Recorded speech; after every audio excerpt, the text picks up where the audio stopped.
You're watching BCTV. We're all about Branford.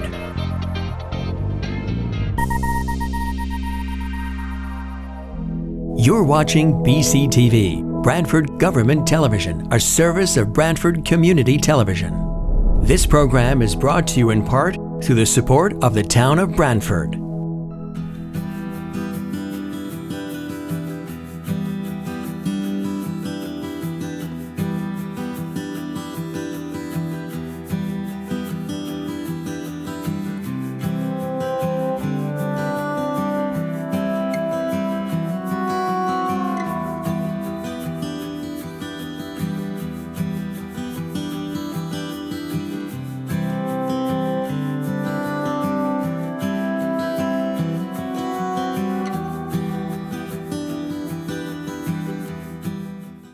I'm going to call the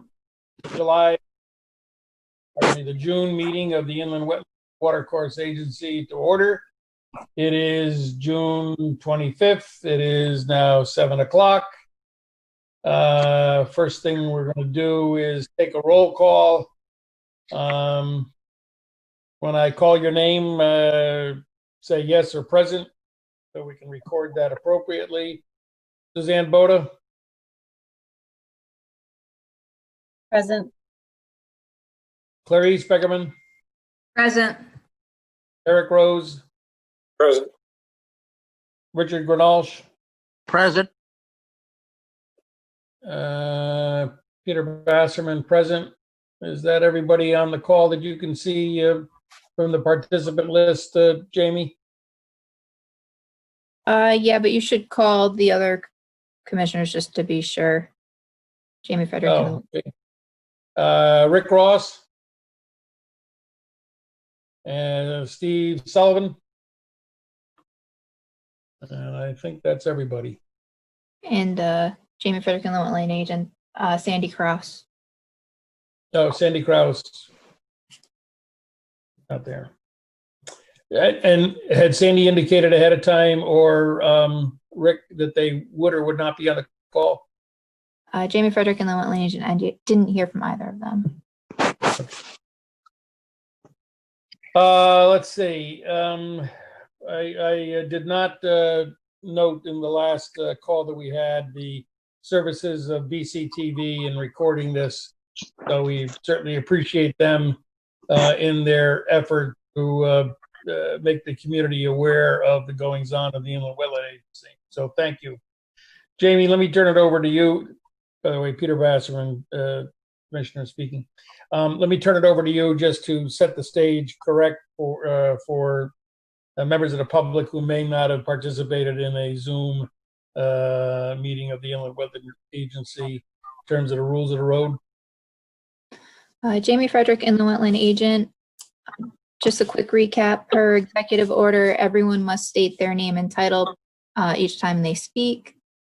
And if you're using the Zoom platform, there is a microphone or speaker button in the lower right corner where you can mute and unmute your line. Adjacent to that is a button to mute and unmute your video. If you are accessing via phone, you can press *6 to raise your, to mute and unmute your line. And in the upper left or right hand corner, there is an option to change between speaker view and gallery view if you would like. If you have any questions, technology or anything, you can raise your hand again, and we will try and get to you. I see that our first member applicant is on a phone, and I will unmute them when we get to that item. Okay. Guess at this point we can start rolling. Okay, first up for this evening's meeting is the application for review, Inland Wetland 200601, 25 Keach Road with in-ground pool with a patio and fence. And Jamie said that the applicant is online. Yep, Scott Lookout, 25 Keach Road. Thank you. Good evening. Is there any, before the applicant speaks, is there anything, Jamie, that you want to help set the stage for the commission on this one? Sure. Jamie Frederick, inland wetland agent. So this application was before the commission at the June meeting. It's for an in-ground pool. The applicant was having a site plan done, which was received yesterday, showing the proposed activity. There was a question regarding proposed discharge pipe that was to be sent out to the wetland. That has since been removed, and the applicant is proposing an infiltrator system for any discharge associated that would be associated with a stormwater or a rain event. And I can share that site plan with you.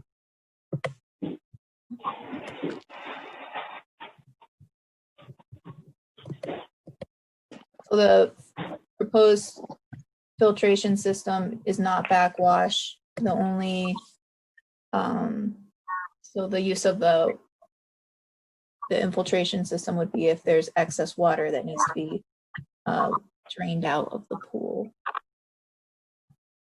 Mm-hmm. So the closest distance to the wetland is of the pool is about 55 feet. That's what this dotted line here is.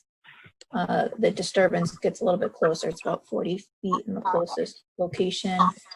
The silt fence is close to the pool. The grading is not shown. The site is relatively flat. And with the silt fence close to the pool and the pool deck, it helps to show that the grading will be limited to what's associated with the pool install.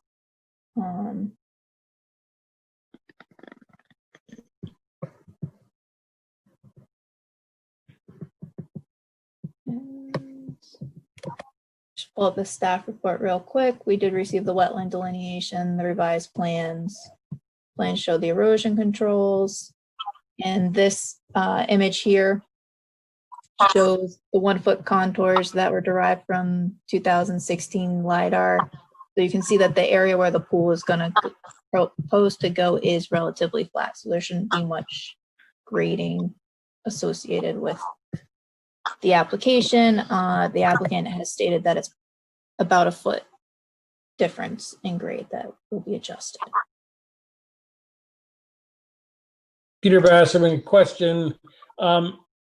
The deck around the pool, is that contained in that square or? Scott Legal, 25 Beach Road. Yes, the pool deck is contained within that square. You can see the 18 by 36 inch pool, and then the 4.5 foot deck around the pool, and then the pool fence is within that as well. Thank you. And Peter Basserman again, what is the material for the pool deck? It's going to be paver stones. Sorry, 20 Scott Legal, 25 Beach Road paver stones. Okay.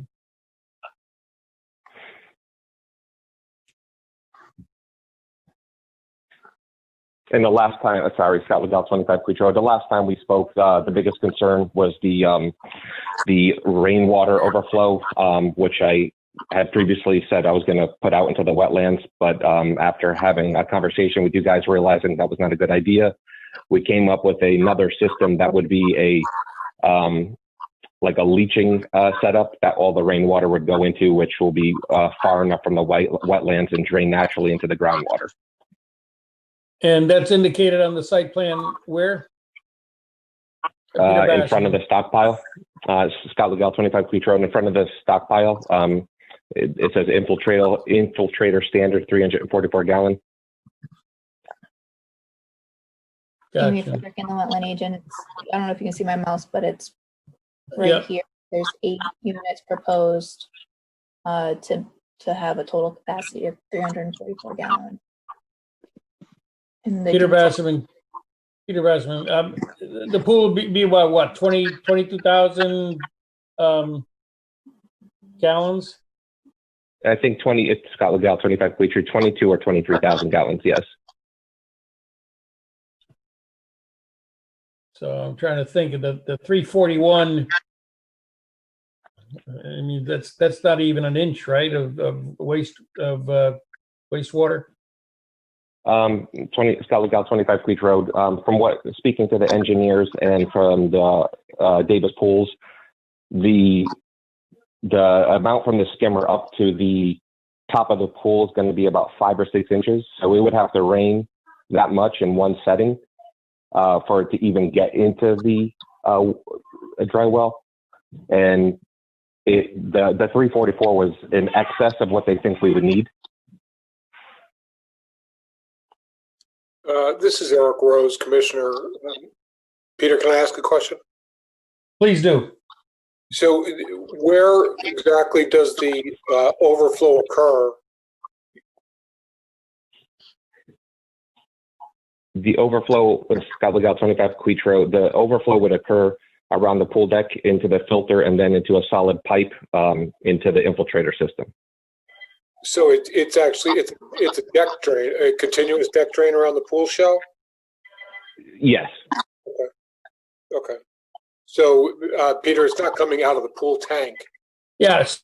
So I guess, Peter Basserman, the question, I guess, is if it hasn't gone the 5 inches to top the pool deck, and it's between, obviously, the middle of the skimmer and the top of the pool deck, and you obviously want to drain that so that the surface can get cleaned by the motion of the water on a normal basis, where does that water go? The wastewater.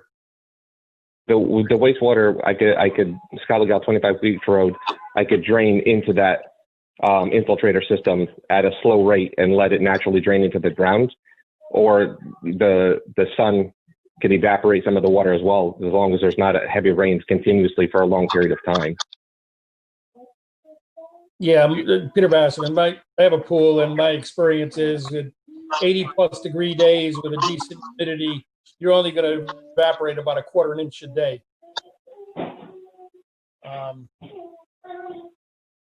But my understanding is that if the wastewater is below pool deck, you're going to be able to use that infiltration system to release the wastewater. 25 Scott Lookout 25 Creech Road, that is correct. Thank you. I guess this is Eric Rose, Commissioner. Not to make a big deal out of this stuff, but pools overfill from rainwater all the time, and typically it gets addressed by evaporation. But when we talk about wastewater, there's 2 sources of water here. One is the deck drain, which wouldn't actually come into play unless the pool actually did overflow, it's an extraordinary circumstance that would ever happen. Because the drain is up around the shell, and the applicant, correct me if I'm wrong, the drain is around the shell, and the pool deck actually pitches away from the pool by code. So that perimeter drain would receive almost no water at all, except if the pool overflowed, which again would be extremely rare. The only other source of water would be backwash from the filter. Is your application to use the infiltrator system for backwash? Scott Lookout 25 Queech Road. I'm going to be using a cartridge filter, which would have no backwash whatsoever. The infiltrator system is just in excess of rainwater if that occurs. Yeah. So, in my opinion, Peter, it's really nothing to be concerned about. It's truly a nominal amount of water that deck drain will ever see, other than splashing from the kids. Commissioner Basserman, thank you.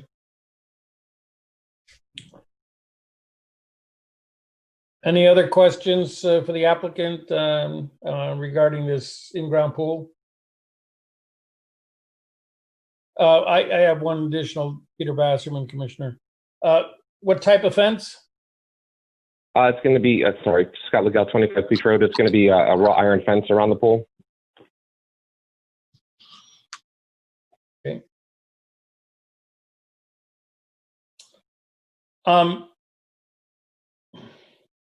This is Does actually anybody have an just- issue with this being a, oh, go Just a ahead, quick Suzanne. question, Commissioner Boda.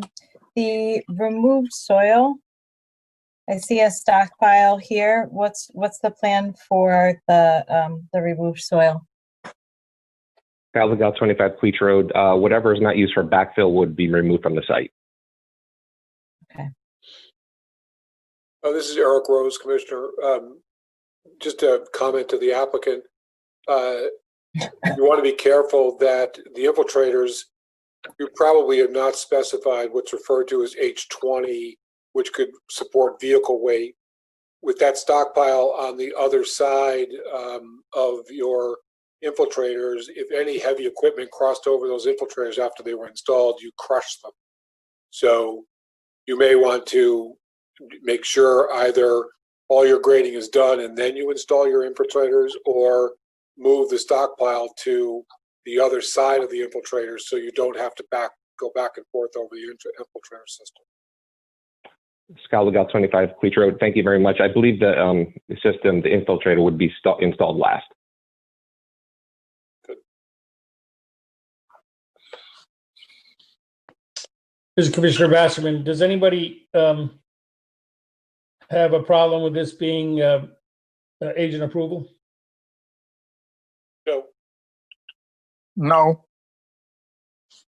Commissioner Boda, no. Jamie Frederick and the wetland agent. At this point, this permit is actionable. So if you guys wanted to review and approve it, you could, or if you want me to do it administratively, that works as well. In my staff report, I did put some recommendations for possible considerations of conditions, with 3 kind of being open-ended, regarding discharge of pool water, which in this application is kind of addressed already, but generally as a standard condition in the past, we have attached the condition that chlorinated pool water is not to be drained into or within 50 feet of wetlands/water courses or stormwater drainage systems.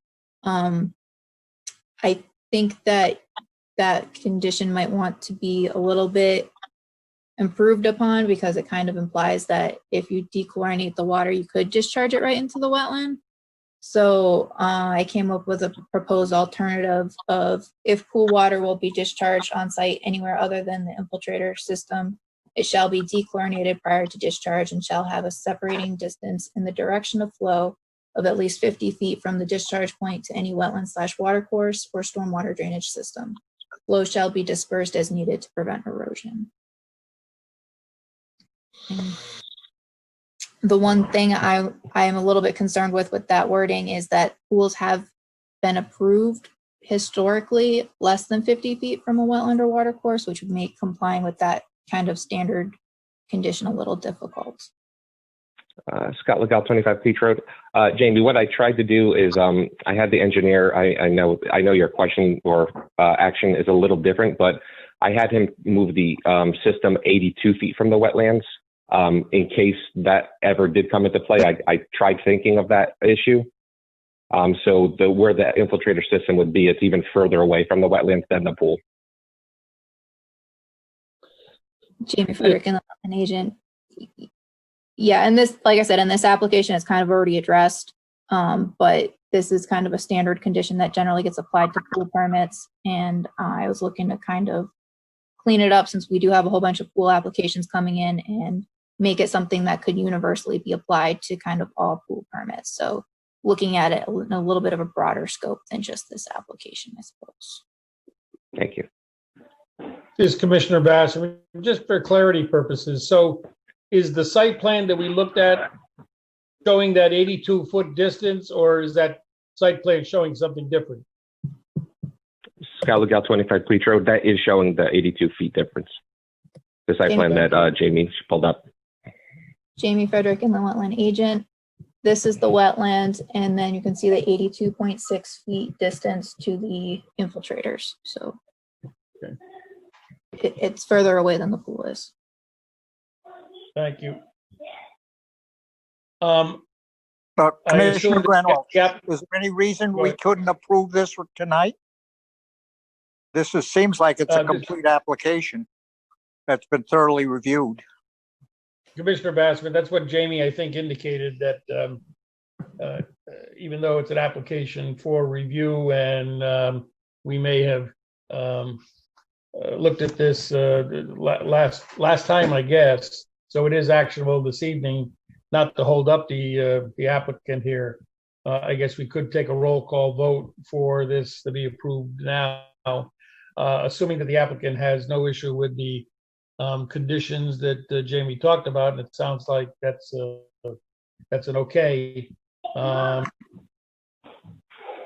I hear that from the applicant, that the condition that we talked about in terms of the distance for discharge is acceptable? Scott Legal, 25 Beach Road. Yeah, everything that was spoke about was acceptable, and Jamie's been a huge help in this process, and she kind of helped me through where everything needs to go, and that's why it's complete tonight. Thank you.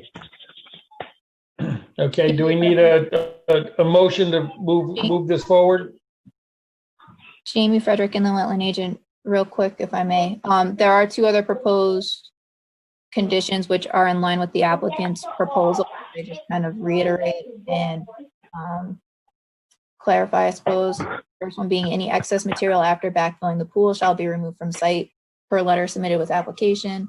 And the second one is, any disturbed areas outside the footprint of the pool and patio shall be seeded and stabilized with vegetation growth prior to removal of erosion controls. And then with condition 3, the commission should decide whether A or B applies.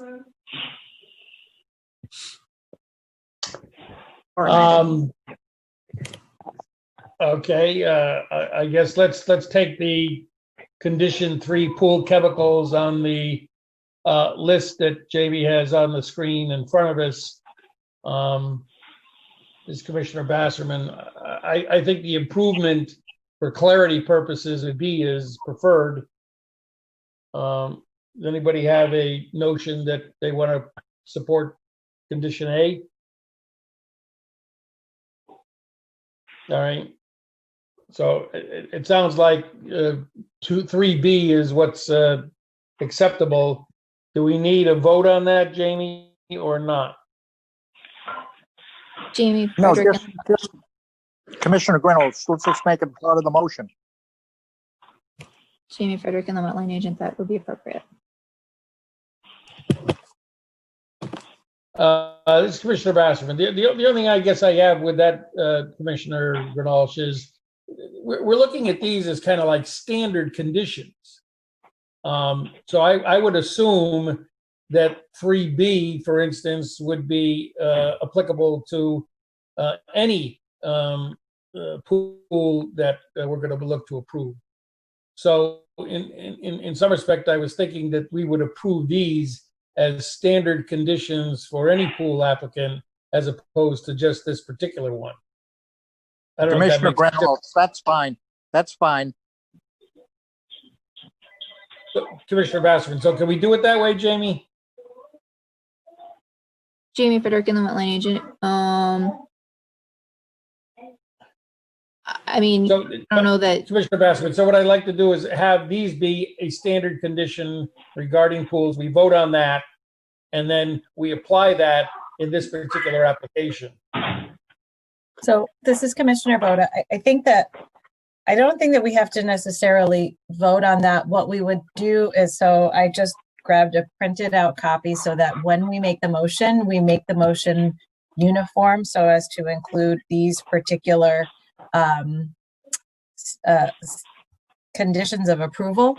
And we kind of take this document and set it aside somewhere so that when it's time to do these approvals, that we have our we have it documented what we have used in the past so that we can do fair uniform application of our approvals and conditions.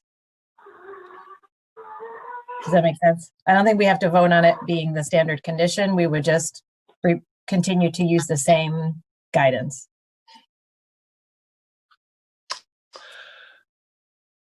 Commissioner Basserman, okay. Let's go forward. Commissioner Basserman, this is Eric Rose, Commissioner. Just point of order on on the part B, exactly what would be the methodology that a homeowner would dechlorinate their water before discharging it? I don't think that's actually practical, require, let alone expect. So I'm curious, is there something I don't know here? This is Commissioner Boda, and Jamie, correct me if I'm wrong, but Jamie, can maybe you somebody's in the kitchen and can mute someone. I don't know who that is.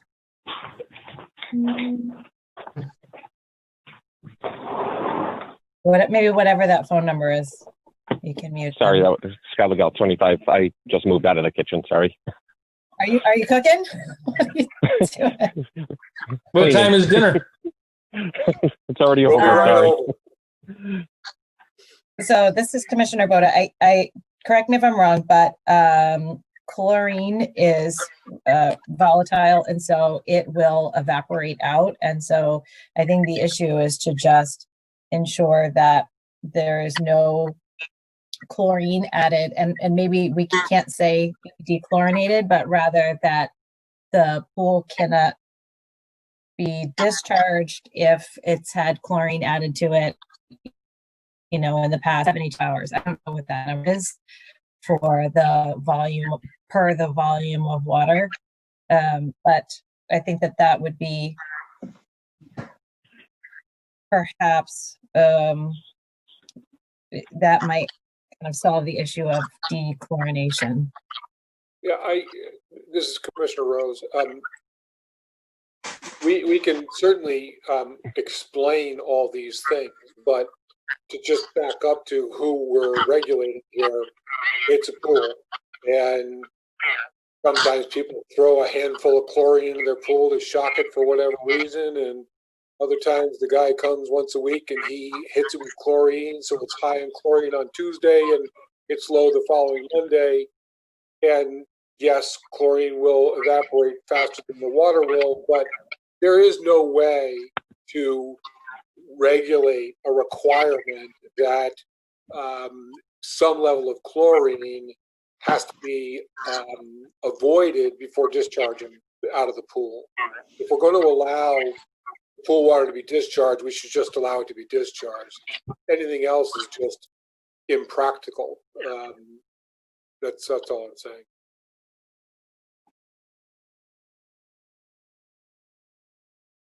Jamie Frederick and the wetland agent. I think it is within the commission's right to regulate discharge of chlorinated water to a wetland. It has been past practice with the original condition language. Meaning Part A, this is Commissioner Rose. You're talking about Part A? Jamie Frederick and the wetland agent, that is correct. Part A is simple. Don't do it, and that works fine.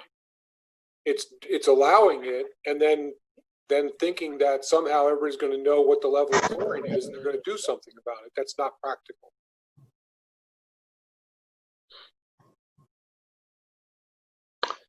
Commissioner Basserman, you can. It's easy to add the chlorine. It's more difficult to get rid of it, other than natural evaporation. This is Commissioner Rose. It does not seem unreasonable when you own property adjacent to wetlands that you not be permitted to discharge pool water into the wetland. Mm-hmm. You just bar it. You've got an infiltrator system. If we're all that concerned about it, you can increase the size of that. I'm not suggesting that we do, but opening the door to discharging the pool water directly into wetlands is an uncontrolled event, and micromanaging the chlorine level is simply not going to be achievable. So this is Commissioner Boda. So you're ultimately you're advocating for A. Effectively, yes. Could have just said that. Jamie Frederick and the wetland agent, just to clarify, so do you mean chlorinated pool water shall not be drained, or no pool water shall be drained? Because again, that's getting into the chlorination. Given the choice between A and B, A, in my opinion, is the only choice. I'm not terribly bothered by the thought of this. Now we get in the territory of overthinking this. If they're going to drain their pool, which they're only going to do to restore, repaint, or resurface it, generally you keep them full of water even in the winter so they don't pop up out of the ground. So it's only under a rare circumstance it's going to be drained. And I would argue that if it's going to get drained to renovate the pool somehow, it's going to be pre-season, post-winter. It's going to have no chlorine left in it anyway. It's not going to matter, and we don't need to concern ourselves. It's just that if we're going to take a position, then I think we have to think about the position we're taking. To say that they should not discharge into the wetlands is not unreasonable. They can discharge it right off the edge of their pool deck, or they can discharge it onto their pool deck and let it flow off and let it flow 60 feet through the grass to get to the wetland, and it's probably going to be just fine. So the more we think about this and talk about it, it's like I'm trying to suggest that in the world of owning pools, what we're talking about doesn't really happen, and chlorine is a fact of life, and let's come up with something that just a homeowner is going to do without causing them to automatically step in some sort of thing that they shouldn't have done, whether or not we ever know about it. Commissioner Basserman, in the effect of, again, overthinking this thing, what about somebody that's got an in-ground that needs a liner change? And now you got 20,000 gallons of water that you're going to have to take care of. Well, that's exactly. Do we require that to be? I'm sorry. Do we require that to be pumped out into a truck? So this is Commissioner Rose. That's exactly the type of event we're talking about. It's a once in a great while event. Pools don't get emptied typically. They just stay full and they evaporate over the course of the winter to a lower level, but they don't get emptied except when you're renovating for whatever reason. So, I don't know at all what the history is, whether Branford has ever taken a position on what happens when you're going to empty your pool. But this language about discharging or,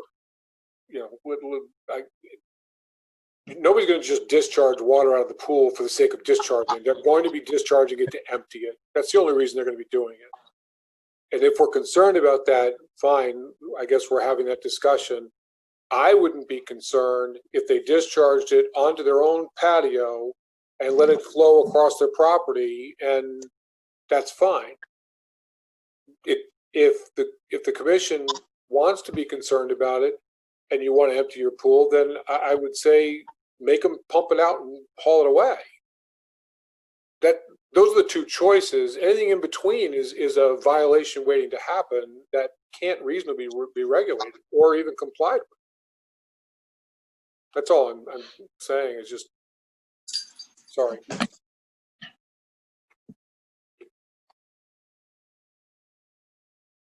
This is Commissioner Boda. I would like to suggest that we use A and be done with it. Honestly, I think that we are. It looks like my connection is unstable, so I don't know if I'm glitching on you and you can hear me okay. Yeah, okay. I can hear you okay. Good, thank you. So I think 1, 2, 3A, and I think that that is. I think that's fine. I mean, I don't know. I don't want to belabor it, and I think that we've probably already have done that. So, are we okay to make a motion?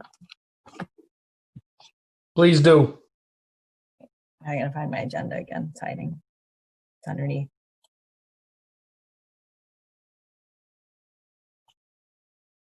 All right. So I will make a motion that we approve Inland wetland 20.06.01, 25 Beach Road, in-ground pool with patio and fence. And that we include the staff recommendation conditions, which include, number one, any excess material after backfilling the pool shall be removed from the site per letter submitted with the application. Number two, any disturbed areas outside of the footprint of the pool and patio shall be seeded and stabilized with vegetation growth prior to the removal of the erosion controls. And condition three, chlorinated pool water is not to be drained into or within 50 feet of the wetlands water courses or the storm water drainage systems. Is there a second? I'll second that motion, Commissioner Grunwald. Commissioner Bassman, any further discussion? Take a roll call vote. Commissioner Granalsh, Aye. Commissioner Boda, Aye. Commissioner Rose, Aye. Commissioner Beckerman, Aye. Commissioner Basserman, aye. Motion passes. Now we're into other business. We have a number of pool applications received. Jamie and I have talked about a couple of these, and I think it's appropriate that we discuss these I don't want to individually, but at the same time, think about what we would agree to as a commission for agent approval on pools. There may not be a common ground. Jamie and I have talked about kind of a checklist for a pool application that would make things maybe easier for the applicant and easier for the commission to ascertain whether agent approval is appropriate or not. Jamie, you want to, it says brief overview by staff. You want to take it from here? Jamie Frederick, and the wetland agent. So I've received a lot of interest regarding pools, both in ground and above ground. So I did some review of past practice, and a majority of the pools over the past 10 years have been approved administratively. Some of those going to the commission for review prior to being signed off administratively. And it really depends on the amount of grading associated, whether it's an in-ground pool, how far away it is from the wetland, and various other factors. So I guess what I just kind of wanted to identify is that it wouldn't be out of character for the commission to review these, identify any outstanding concerns if there are any, and let it be approved administratively unless there's something that the commission specifically sees and wants to come back for review by the full commission.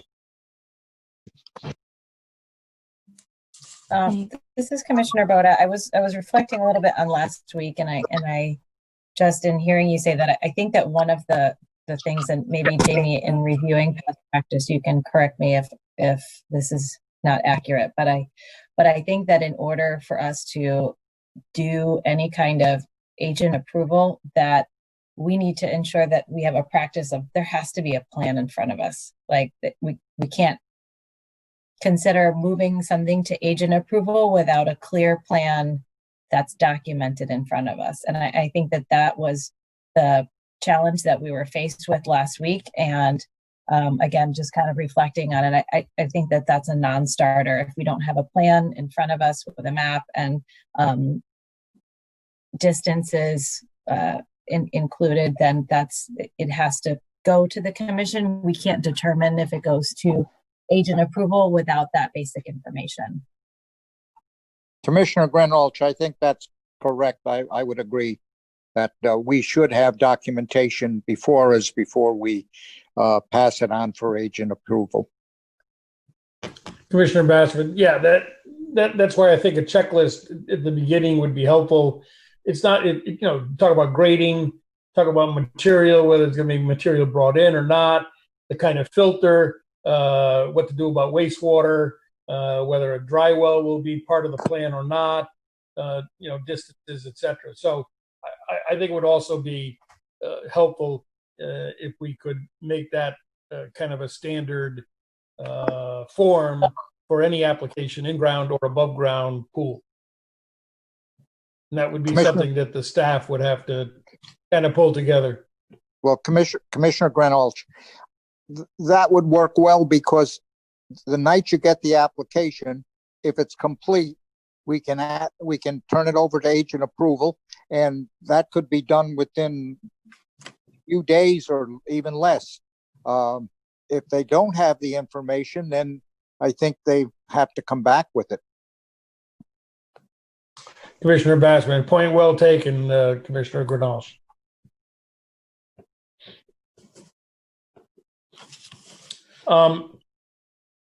Given that as kind of a backdrop, first up is inland wetland 200605, 45 Pent Road, which is an in-ground pool of 14 by 28. Jamie, what do we have here? Jamie Frederick, inland wetland Did you agent. post the plan up? I'm sorry, Commissioner Bassman, can you put up the plan for the commissioner review? Jamie Frederick, inland wetland agent.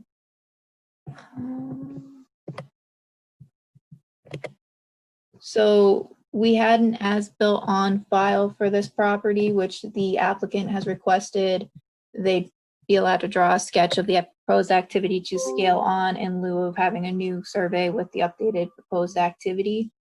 The address is 45 Pent Road. To the rear of the property, there's a steep slope, and this property back here is the rear end of Lakeview Plaza, which I think I have. So this is the GIS map of the property real quick, just to give you an idea. The pool is going within the fenced-in portion of the yard. This is the slope, and the wetlands are not on the property, so we do not have a wetland delineation. However, we do have a wetland delineation further south, and I would imagine the wetland line would be somewhere just off the rear property line. So going back to the site plan. This is Commissioner Bassman, and the distance between that wetland and the pool was in excess of 40 feet? I estimated it to be about 50 to 60 feet away from the wetland. Okay. The silt fence is proposed to go within the fenced-in area, so there will be the fence will remain. There will be no disturbance beyond the fence. All material will be trucked off-site. There will be no stockpiling. There's no stockpiling proposed on site. They will be bringing in sand to backfill the pool as needed, and that will be capped with the patio, is my understanding. We should also have the homeowner and the contractor on this call to answer any questions.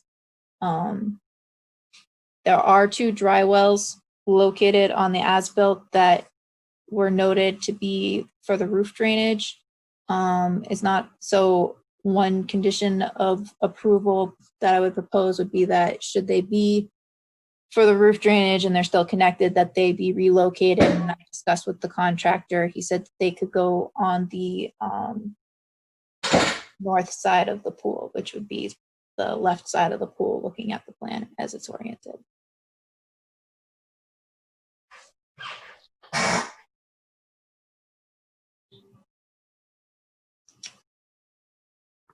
And in my staff report, I have a picture of the yard so you can see the area. This is the fence that will remain, and these 4 posts are the corners of the pool.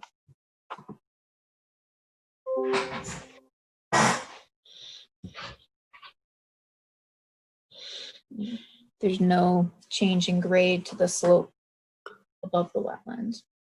This is Aaron Rose, Commissioner.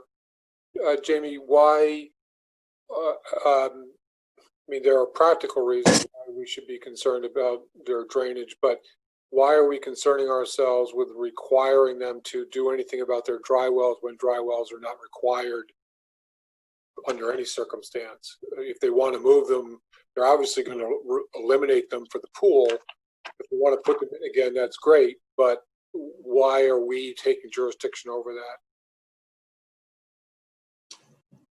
Jamie Frederick and the wetland agent, just to make sure that there's not an issue with stormwater runoff going on the slope, creating an erosion issue. Well, this is Commissioner Rose. I mean, gutters are allowed to drain out onto the ground. That's dry wells aren't required under any code. They will remove dry wells to build their pool, and it's advisable that they put dry wells in. It's advisable they don't have their gutters dumping on the ground next to their pool deck, but I don't think it's for us to require them to put dry wells anywhere. I think we don't need to, I think we just need to be silent on the issue. It'll come up possibly in the building department, but I don't think it relates to our issues. This is Commissioner Basserman. Commissioner, To that point, Commissioner Rose, it would have seemed, and this is, I guess, speculation, but that those dry wells were part of the permit for the house when it was built. No. No. Dry wells. Commissioner Grenell. Commissioner Grenell. Dry wells are always preferable. I wouldn't build a house without putting them in, but people do it every day. And even if they were required by the original permit, there's nothing preventing a homeowner from removing them. So Commissioner Grenell, do you guys have a plan that shows with the asterisk says dry wells no longer in use, homeowner connected to municipal? I mean, I have a plan that was mailed to me that shows that. Or we Jamie just Frederick and the wetland agent, I talked with the homeowner today regarding that because the municipal drainage is on the other side of the road. So it seemed unlikely that they had connected to it. And it's my understanding that they thought the dry wells were associated with a septic system. So I think there's a little bit of uncertainty confusion regarding it. Our Okay. files indicate that they are for the roof drainage. Yeah. So this is Commissioner Rose. Look, dry wells are smart. I wouldn't build a house without them. All I'm saying is that's not our deal as wetlands. They're going to have to remove them to build this pool. They're not going to have them anymore. What they do about that is their issue and potentially a building code issue, potentially a health department issue, because they do have a septic tank that is very close to the pool and may ultimately make it difficult to recite those dry wells. But they are going to confront that issue at the building department. It's not our deal, is all that I'm saying. So this is Commissioner Boda. I hear what you're saying, and my concern would be, or my potential point of disagreement would be, is if those, and I'm not saying that they were, I would need to know, if those were part of a permitted application. So if the house was built when the commission had jurisdiction and part of their application included those dry wells, and that was part of the thing that was permitted, then they would be our concern and they would be our business because they were part of the original application, and the understanding was that that was used to control the water on site. So I don't know the history. I don't remember the history of this site when it was built, and if that was the purpose, was to protect those wetlands, then we would want to ensure that the function is replaced in the case that the function is removed. This is Commissioner Rose. So can we simply agree that if we look back on our own file and we find that those were imposed on the project when it was built by this agency, that they be an alternative location be found and they be relocated there as part of the pool application? Mm-hmm. That's great. Well, the question now, Commissioner Grenell, the question now is, are we going to let Jamie approve this once she determines that information? I would vote to, yes.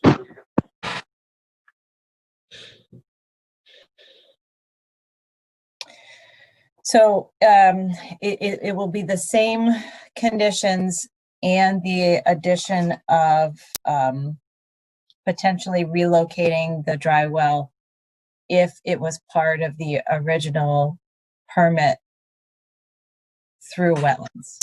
Is that correct? Commissioner Basserman, that's what I understand. Commissioner Granolch, I do too. Okay. All right. So this is Commissioner Boda. I will make and we're doing this to agent approval. No, we're just voting on it. So, Jamie right, Frederick just and the voting on wetland it and making the motion. Yeah. if you guys want to make a motion, you can. It's up to you, or if there's just a general consensus.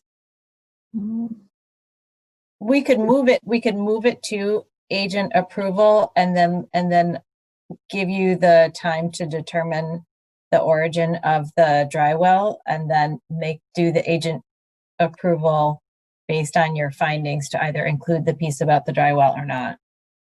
Jamie Frederick and the wetland agent.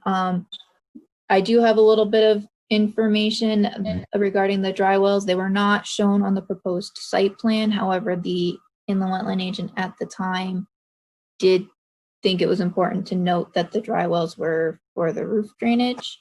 So I guess in that sense, it wasn't required up front anyways, but I know that there was also some issues with the site during development. So it might've been something that came out of what happened on site, and that's not really documented in our files. So I would say, according to our documents, it was not required. However, it was something that was noted in our file. Commissioner Boda, so it's part of the history of the file. Jamie Frederick and the wetland agent, I would say that's correct. Okay, so then should we just, I'm going to make, unless there's a reason not to, I'm going to make the motion and include the dry wells. Is that all right? Let's see how it goes. Let's see how it goes. It's not even 8 o'clock. We can do this. It's a special meeting for fools. I don't want to be here until 11 again. All right. So I will make a motion to approve inland wetland. Wait, No. Okay. sorry. Only kidding. Can we approve? Commissioner Reynolds, can we approve that tonight? It wasn't received, was it? Jamie Frederick and the wetland agent, this application receipt date won't actually be until July 9th. However, if you guys are comfortable with me doing it administratively so that they can get their pool prior to August, that's what we're looking at right now. Since Commissioner Granolch, that's the whole reason. Commissioner Granolch, that's the whole reason that we're trying to get these to agent approval, because those three items are not ones we can act on tonight. So but then we can give agent approval and she can do it next week. Yeah. That's what the whole process of this whole meeting was about, wasn't it? Okay. Commissioner Bassman, yeah, it was to move things along. So in that vein, let's hear the motion. Well, then we don't make a motion though, right? Or do we just say it's okay for agent approval by general consensus? Yeah, I think that's we don't what need a roll call here, do we, Jamie?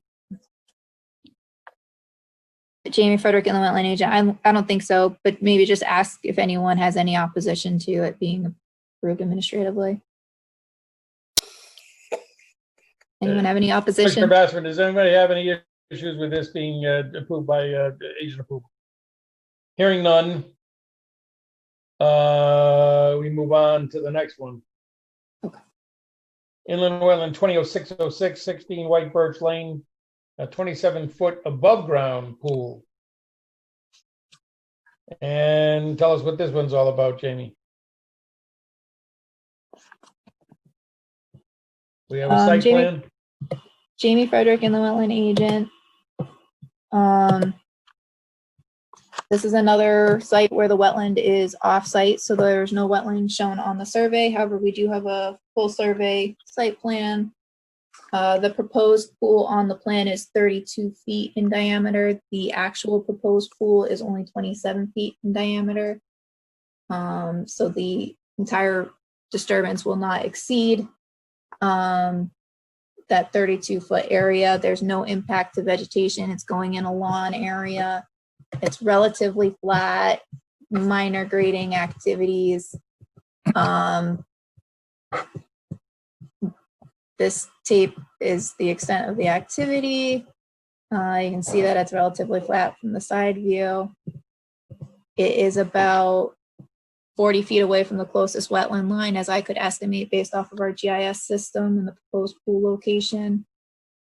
The grading will be with all the material on site. They will be bringing in a little bit of sand to create a protective line, a protective layer for the push for the liner. Pretty similar to something that's been administratively approved in the past. So just received it. I figured I'd bring it to the meeting and make sure. Due to the relatively minor nature of the grading, I'm not sure that erosion controls are 100% necessary, given the disturbance that it would take to dig up the erosion control, whereas if they're putting the pool in all in one day, so, and it's not gonna rain, but good with agent approval? Would you want to see erosion controls, or it's all in one day? It's all in one day. They're not grading beyond 2 feet from the pool edge. All right. Anyone? I think I'm comfortable.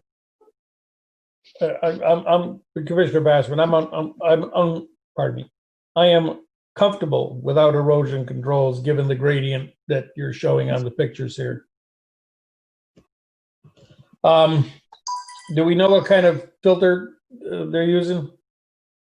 Commissioner Reynolds, I agree. Jamie Frederick, Inland Wetland Agent. I'm not sure off the top of my head. I believe that the homeowner's on the phone call, though. Maybe they Yes. can answer. Hi, this is Nicole Herget, 16 White Birch Lane. Yes, we are going to be using a cartridge filter system. So from my understanding, it has no backwash. Thank you. You're welcome. I think this is another Commissioner Commissioner Bassman, Reynolds, I think this is something. I think this is Agent approval, I think. Yep. Yeah, I would agree, Commissioner Grinalsh. Given the distance to the wetland, given the fact that it's level ground, very little disturbance in order to be able to get the above ground pool in. And I guess with the standard conditions that we have talked about in the prior pool applications, this seems to be ripe for agent approval. This is Commissioner Boda. I agree. General consensus? This is Commissioner Rose. I agree. Commissioner Begerman? Agree. Commissioner Reynolds, I agree. Okay. So that's 2 out of the 3 here that we've dealt with. Now the last one is Inland Wetland 200607, 32 Red Rock Road, an 18-foot above ground pool. Jamie Frederick, Inland Wetland Agent. This one's pretty similar to the last one. I estimated it again to be about 40 feet away from the closest wetland limit.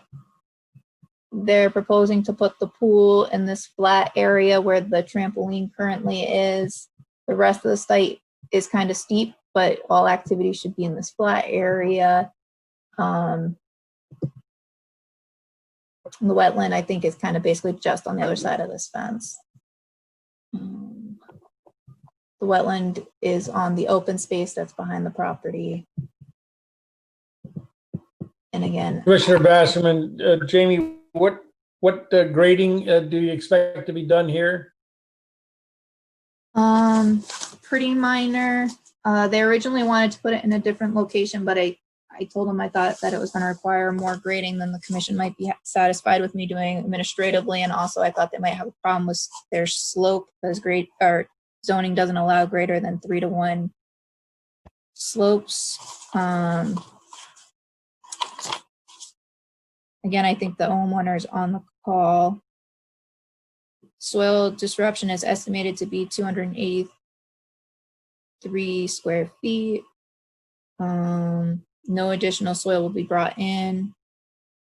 The only disturbance will be enough to level the pool, and it's already relatively flat. You can see he's got the lower side of the trampoline propped up a little bit, so it would be kind of that level of grading. Yeah, hi, this is Robert Long, 32 Red Rock Road. Yeah, thanks, Jamie, for all your help thus far. So you can see in the picture of the trampoline, it's just under a foot there of elevation. So the leveling would be very minor in this location. Commissioner Basserman, thank you.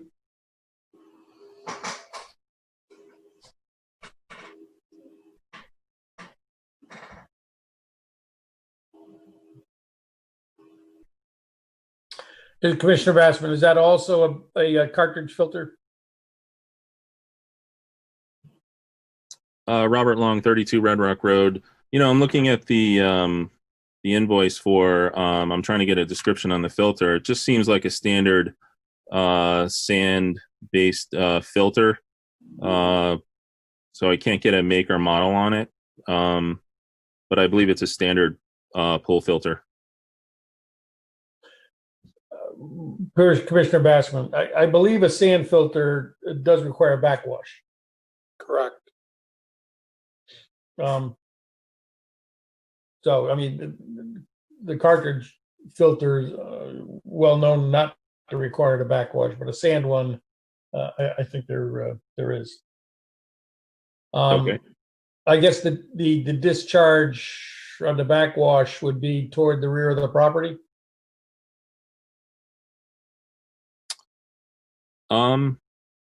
Robert Long, 32 Red Rock Road. There was no. I could check back with the pool installer. There was no discussion about discharge from the pool itself, so it may in fact be a cartridge filter because there was no talk about discharge whatsoever. This is Commissioner Rose.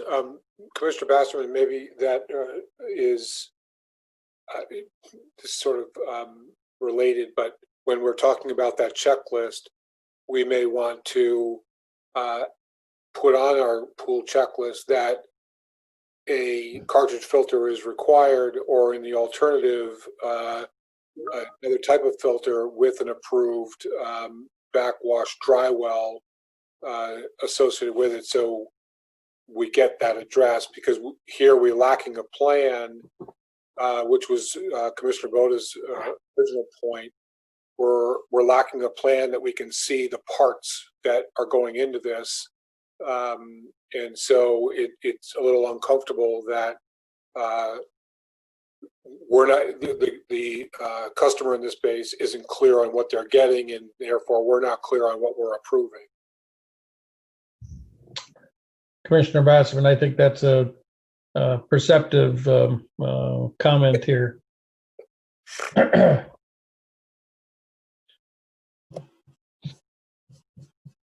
Although, Commissioner Basserman, again, I think subject to clarification, you know, this could still be an agent approval. Yes, agreed.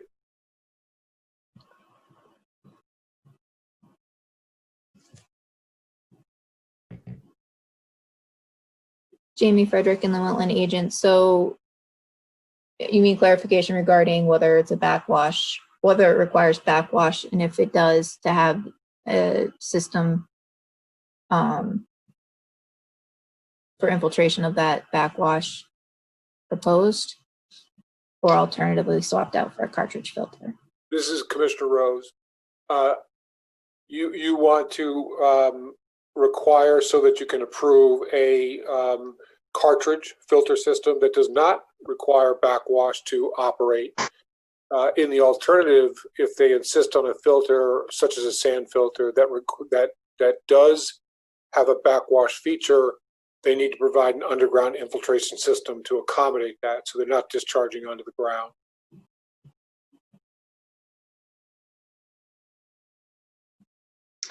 And I guess, Commissioner Bassman, I guess to Commissioner Rose's point, is the document that we reviewed this evening for this application, does that constitute a sufficient plan for us to make the approval? Or do we need a plan that is, for the lack of a better word, better documented in order to move forward? My concern is that we treat all pool applications in the same manner and the same. And so if this meets the criteria, then this is going to be meeting criteria for future pool applications. If this doesn't meet that criteria, then we need to have the applicant provide whatever it is that we think we're missing. Well, this is Commissioner Rose. A related but a broader point, and I serve on a borough zoning board of appeals, and we are fairly lax on the types of site plans that we accept. And I am forever baffled why in this town we do not require A2 surveys with proposed improvements on an A2 survey. Yes, they cost $1,200 to $1,500, but life in America is expensive. In every other town I work in, I couldn't get through the door without an A2 survey. So I would always suggest that that be our standard, that they come in with a current survey, the property, the setbacks, everything is properly represented, and they show their proposed improvements. And with respect to our concerns, associated mechanical systems, so we know where things are and we have a true to scale, accurate understanding.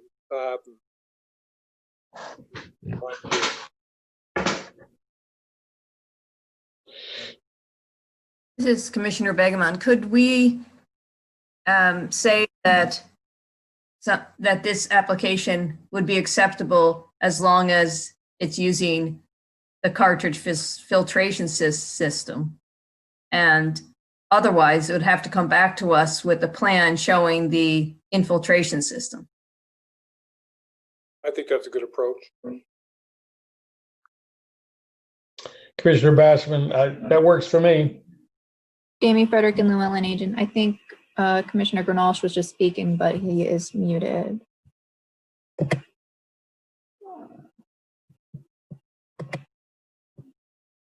How do we get his Commissioner Bassman? How do we get his attention, Jamie? You should be able to hear us. Dick, you're muted. Can you unmute yourself? Jamie Frederick and Llewellyn Agent. There you go. Am I unmuted now? Okay, well, I think that's a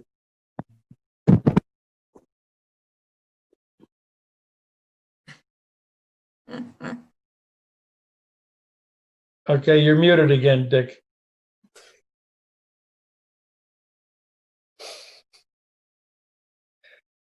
Okay. I think Dick was, I'm going to put words in his mouth. I think he was okay with Commissioner Begerman's suggestion. I think you might have put those words in his ear, but I'm not sure. This is Robert want, Long, 32 Red Rock Road. I can have the filter confirmed as a cartridge filter and relay that information back to Jamie. That'll solve it. Thank you. So is there consensus that this can be agent approved with the information forwarded from the applicant to Jamie for her review? Commissioner Granholz, yes. Commissioner Begerman? Yes. Commissioner Rose, I heard yes. Commissioner Boda? Yes. Commissioner Basserman, yes. Okay. Thank you. We got through now the three. individual pool applications. Now we have some boilerplate conditions. And is this a document you can post on the screen, Jamie? Jamie Frederick and the Wetland Agent. This is kind of more just a general announcement I wanted to make about the boilerplate conditions. At the last meeting, it became pretty clear that it needs to be worked on and cleaned up and addressed to apply to Branford specifically. So I think it's very much worth the time for staff to review it and kind of reframe it, revise it, sort it out into what applies to different types of approvals. So I just kind of wanted to give you guys a heads up that that's a project that I'm kind of putting top of my list when I have time to work on. And we'll hopefully be able to bring that to you guys at an upcoming meeting so that you guys can review it prior to any other applications where it would be applicable and provide feedback. Commissioner Basserman, can we add to that general staff workup, et cetera, the pool checklist document that we briefly have discussed in this evening's call? So we'd really be looking at two documents, one kind of a application for pool checklist above an in-ground pool, and then the boilerplate conditions that would be particular for Branford in applications that they receive. Okay. Jamie Frederick and the Wetland Agent. Moving on to number 5. Applications for review: Inland Wetland 200401, 367, 377, 373, 375 East Main Street, the redevelopment of the existing motel, restaurant, and bank to multifamily housing with commercial retail space. We discussed this last meeting. Where we left it was that we would think about the conditions that we wanted to apply to this application. Staff had prepared a kind of a draft of those conditions for review. And tonight's job is to basically go over those, agree on the conditions, and then deal with the application with that as a backdrop.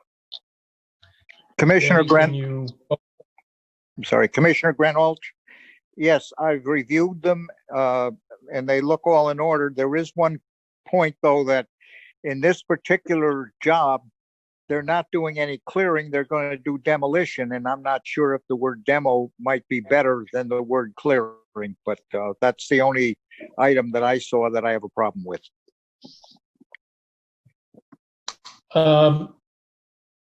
can you post that document, Jamie? And then Dick, you can tell us where we need to spend some time. Jamie Frederick and the Wetland Agent. I can post that. I also just want to let everyone know I did make a couple of revisions because I received some comments from the applicant. So the first one, it was regarding conditions 1 and 6. So condition 1, there was a little bit of confusion in the way it was written.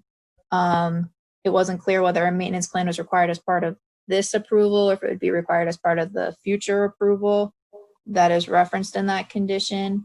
So I adjusted that language a little bit, as you can see on the screen, to try and clarify that. I thought it was still important. This is Commissioner Basserman. So that the track changes are the changes? Jamie Frederick and the Wetland Agent, that's correct. Okay.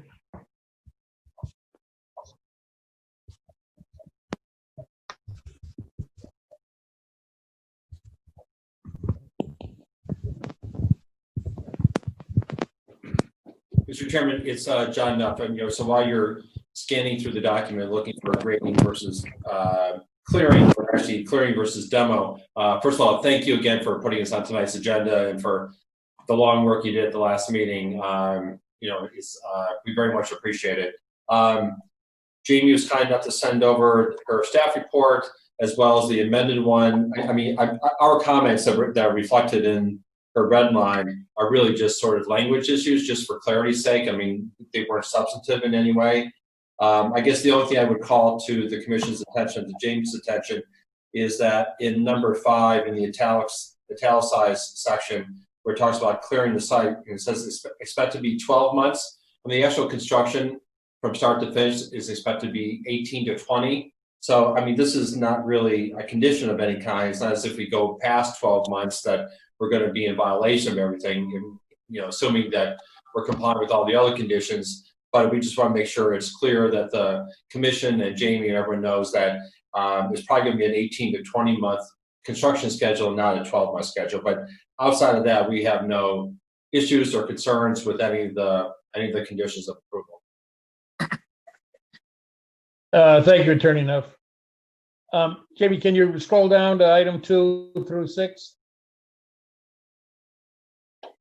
Jamie Frederick, and the wetland agent. And just to add to that, the italics language was not meant to be conditions, so I want just to put it in context. And I think somewhere in the application materials it said 12 months, but the intent was not to hold the applicant to that 12-month period. Gotcha. Thank you, Jamie.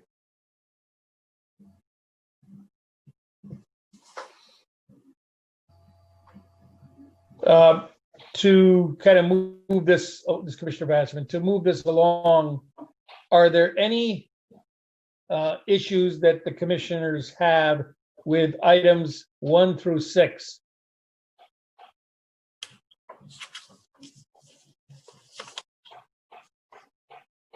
Hearing none, are there any additions to the conditions listed as 1 through 6 that a commissioner would like to propose?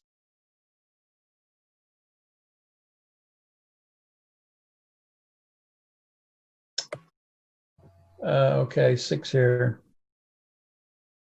Jamie Frederick, inland wetland agent. I did receive a couple of comments regarding 6 from the applicant. So again, in track changes, you can see the changes that I made. Again, mostly just clarification. 5 is a repeat of number 1, so it's not necessary. And I was wondering if subsequent was the right word that you guys wanted to use.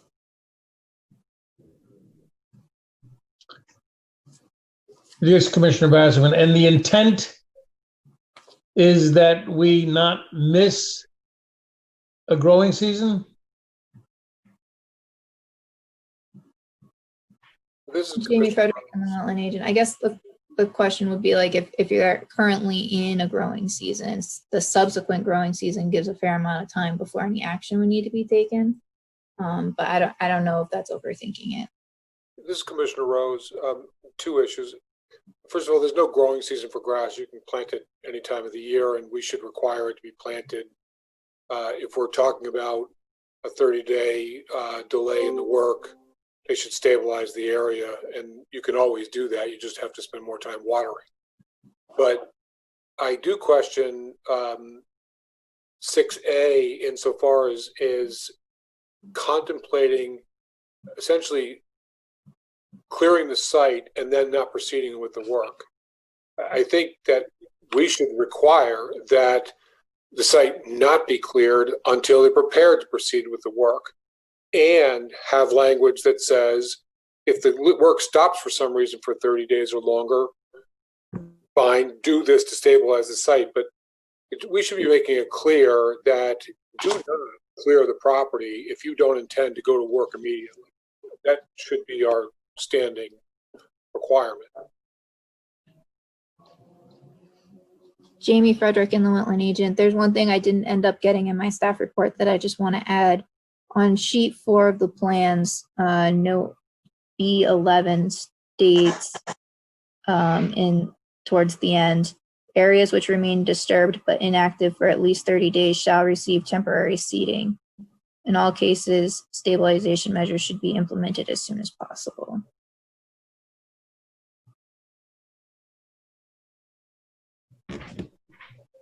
This is Dave Sacco. Just for context, that is language that comes straight out of the DEP general permit for construction related activities. So that's a matter of remaining compliant with the erosion control manual.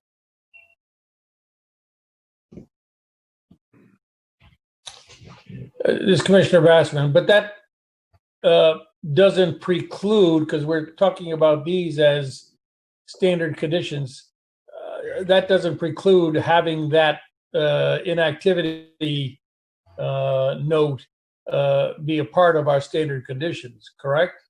No, it doesn't. I'm just, for context and consistency, that's the basis for it. Jamie Thank you. Frederick and the land agent, just to add to that, these aren't standard conditions per se. I'm just going to scroll down real quick. The standard conditions that apply to all permits are 1 through 6 here. The draft boilerplate condition document is additional conditions that the commission has used and applied to other applications. However, some of them have been introduced as things that could be and aren't necessarily things that have been. And I think this current one that we're looking at is kind of in that ballpark of things the commission was kind of looking to establish rather than necessarily something that has been. This is Commissioner Bassman. I guess I was then a little confused. The term boilerplate to me means these are applied on all applications.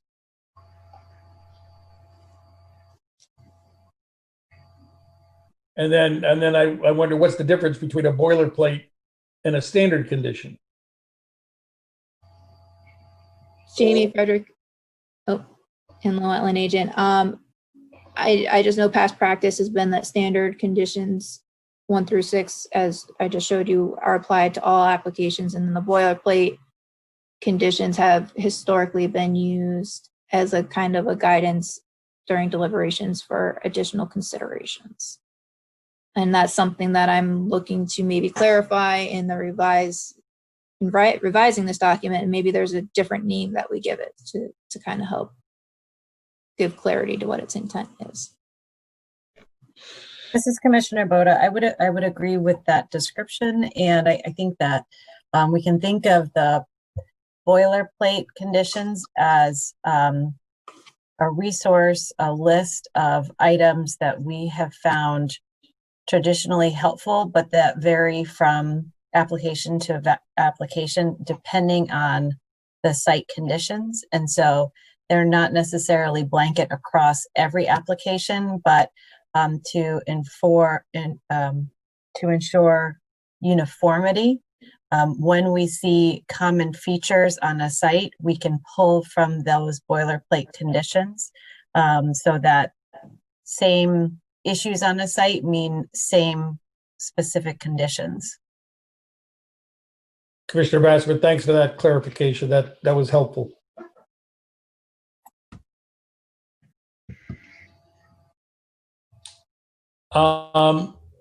So I guess, does any commissioner have an issue with the track changed item 6?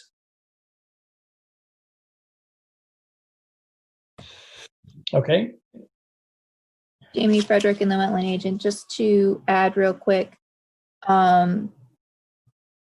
the applicant's environmental scientist / soil scientist, Matt Pop, had reviewed this item, and he provided some language, which a lot of this is based off of.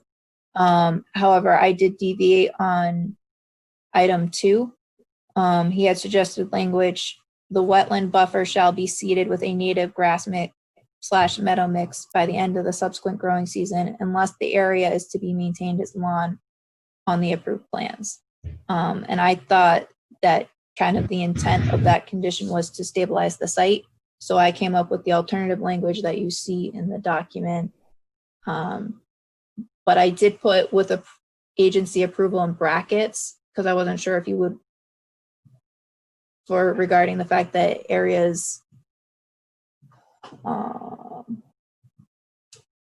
guess, would you want it to come to the agency for approval to have an alternative seed mix in the area where lawn, buildings, and pavement is proposed in areas outside the 100-foot review area, or are you okay with that from the get-go? this is Commissioner Rose. Jamie, this is in regards to a temporary fix to a delay in construction. Jamie Frederick, Inland Wetland Agent, that's correct. This would only apply if, for whatever reason, construction stops and the site's wide open and they need to stabilize it to make sure that it's not going to be a perpetual issue.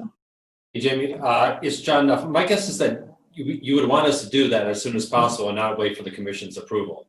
I mean, my guess is that's something that, you know, an applicant can work with you. I mean, you've been terrific throughout the process that, you know, you can easily say, you know, go ahead with the seed mix or, you know, whichever. But my guess is that in the interest of, you know, correcting any potential of erosion, you want to do that as quickly as possible and not wait for, you know, the commission's next regularly scheduled meeting. This is Commissioner Rose. I would agree that we want oversight at the staff level. So the wording wants to enable you to enforce the terms of the permit as you would every day. And this is no different. This is a construction issue. You have authority inherently in the wetland approval to oversee what they're doing and approve it. It certainly doesn't need to come back to us in the course of construction oversight. This is Commissioner Basserman. Isn't agency a defined term in our regs? Jamie Frederick, Inland Wetland Agent, it is. It applies directly to the commission. So it could be swapped out, say, with IW agent approval, or it could just be taken out and just allow them to use the lawn or quick growing erosion control mix in those areas. I guess the question is, John, I guess the question is, does anyone really care which of the two we use, so long as we use one of the two? Jamie Frederick, Inland Wetland Agent, if you don't want it to have to go back to the commission, then it shouldn't say agency. This is Commissioner Boda. I would say agent would be more appropriate. And I was looking up, as you said that, Peter, I was looking for the clarification, and I think that we don't want agency specifically for the timing issues. I would prefer agent, but honestly, I think that the shall be seeded with native grass is sufficient. We could, for wiggle room, we could put in with agent approval, but I don't think it has to come back to the agency. I think that time tends to be precious when things start to get messy. So we don't want it to have to come back to us to wait for a month. This is Commissioner Rose. I think we should also remember that any revision to the permitted project has to come, is subject to, well, okay, maybe that's going too far. Never mind. If I can, this is David Sacco, just for a clarification. I think the intent of this, if I can be very specific, is behind building C, which is the closest building along the wetlands, the intent of the permanent landscaping plan is that there will be a fringe of native meadow plantings, rain garden plantings, but mainly a strip of lawn to facilitate fire access to the rear of the site. So what we're essentially asking for is, if we have to stabilize that area, we would rather stabilize it with the permanent material rather than something that we're going to have to obliterate and redo.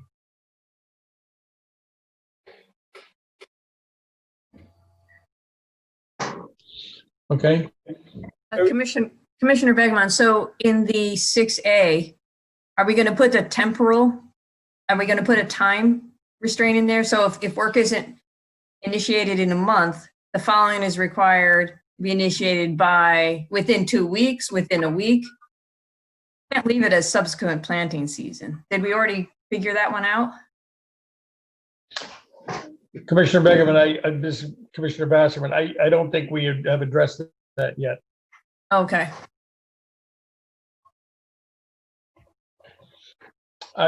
Commissioner Basserman, again, I think the point that has been made is you want this to happen quickly, so it probably does cry out for some time frame that work needs to commence by. Well, the context is, if work isn't initiated within 1 month, which that I think is a problem anyway, then the site shall be seeded. I don't think it needs to say any more than that. If you didn't start work within 30 days, seed it. And the agent already has the authority under the permit to enforce the terms of the permit.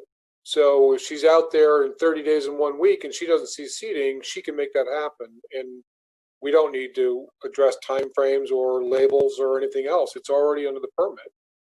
If they want to seed with what's on the approved permit because they don't want to remove it later, well, that's already on the approved permit. If they want to seed with something other than what's on the approved permit, then they just ask the agent for approval to do that. It's already under the permit. I think we're just overthinking. We're forgetting we already have this well-established framework. We should be relying on it and not creating confusion with too many words in this stuff. Commissioner Bassman, I hear you, Commissioner Rose. I guess the question is, to the extent that work didn't happen for 30 days, where is the time frame in which the shall be seated has a context? Put immediately in there, and then you're done. Site shall immediately be seated. There you go. Commissioner Bassman, once again, Commissioner Rose, a one-word answer is great.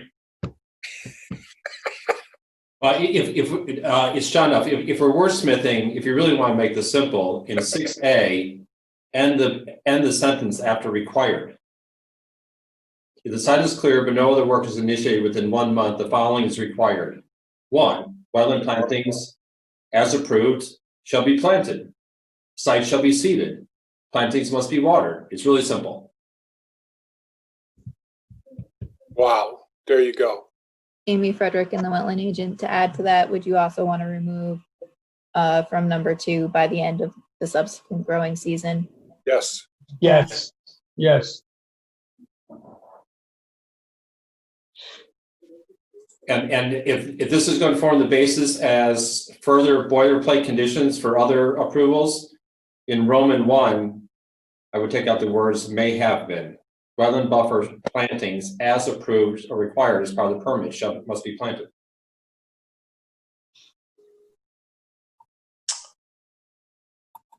This is Commissioner Boda. Jamie, are you capturing that?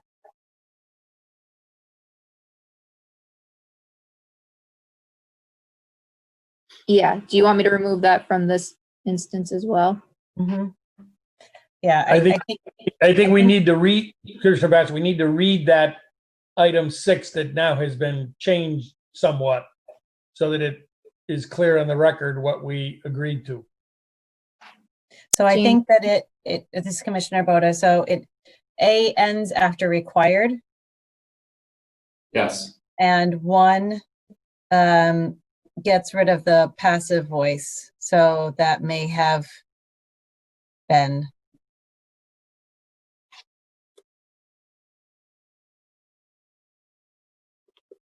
So can we read 1?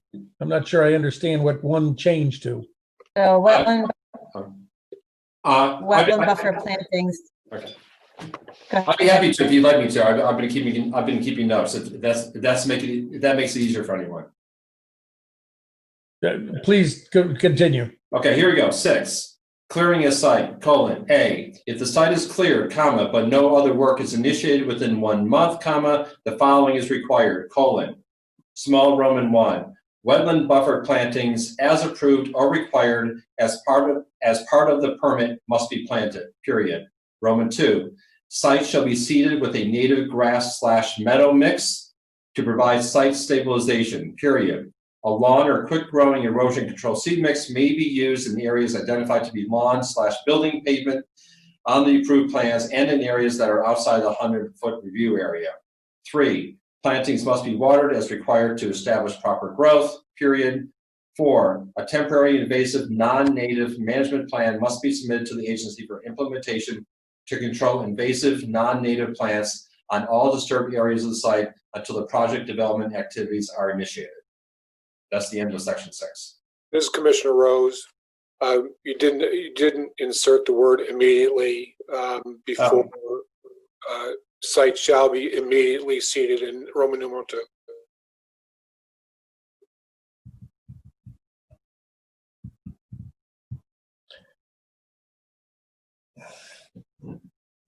Commissioner Bassman, sounds like a good team effort.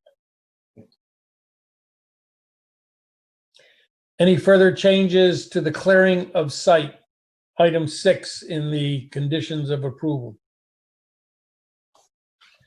Any additional conditions of approval that we should incorporate? Are we ready to proceed with application Inland Wetland 200401?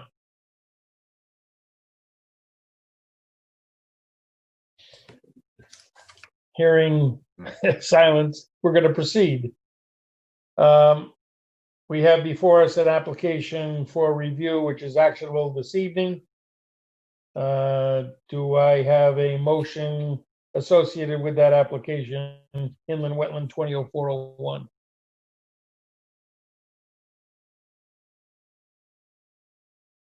This is Commissioner Boda. I will make a motion that we approve Inland Wetland 20.04.01,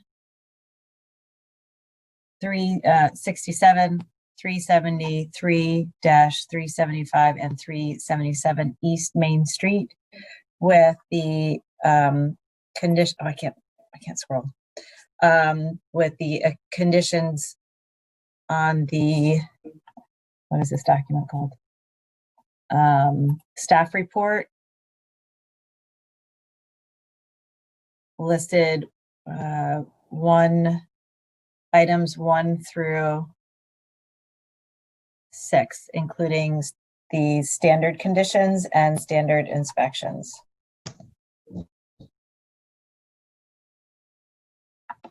Do I hear a second? Second. Any additional discussion? Amy, does that cover it? Jamie Frederick Linwell, an agent, just to clarify, conditions 1 through 6 as modified per discussion. Yes, I will accept that friendly amendment. Ready to vote? Let's see, Commissioner Begerman, Aye. Commissioner Granolf, Dick, can you unmute yourself?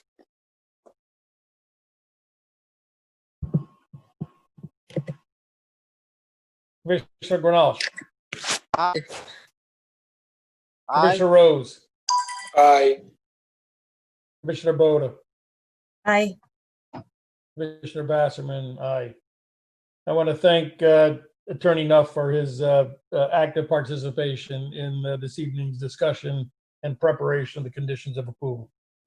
Happy to. And Jamie, listen, if you're wordsmithing, a document that I'm not going to be part of, if you want to send it to me, I'd be happy to take a look at it. So, and thank you all for your indulgence, and have a wonderful summer. You too. Trying to see you again next month. Unfortunately, you're not going to see me. Or fortunately, you're not going to see me. We'll come up with something. Enjoy the rest of your summer. Thank you. Take care. Bye-bye. All right. Next up is an agent approval. Jamie, this is Inland Wetland 200604, 16 Marion Road, an above ground pool. Jamie Frederick, Inland Wetland agent. So this is the above ground pool that was at the last meeting. I did an administrative approval for it because the extent of activity associated with the grading of the pool was minor, and there was a recent tree removal that occurred on site, and they had done some minor regrading work to essentially fill in where the stump was ground. So I thought it was important to just get the approval out there, get erosion controls installed, and get the area seeded and stabilized and finalized. There were no impacts to the wetlands. The wetland was further back than I was concerned it might be. So it just seemed like it was appropriate for an administrative approval and get them moving. Okay. Any other, no, we can't do really anything else on the special meeting agenda. So I guess we'll call it a day if there's a motion to adjourn. Motion to adjourn. Second. Second, thank you all for your participation. We'll call this the pool meeting. Good night. Good Night, night. everybody.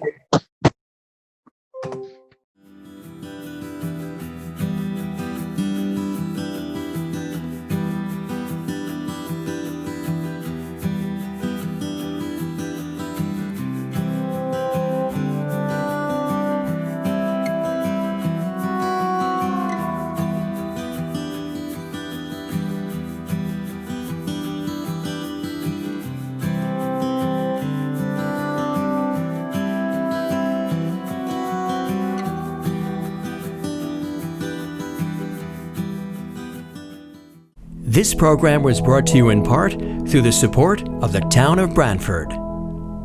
Watch town meetings and other videos on demand at BranfordTV.org.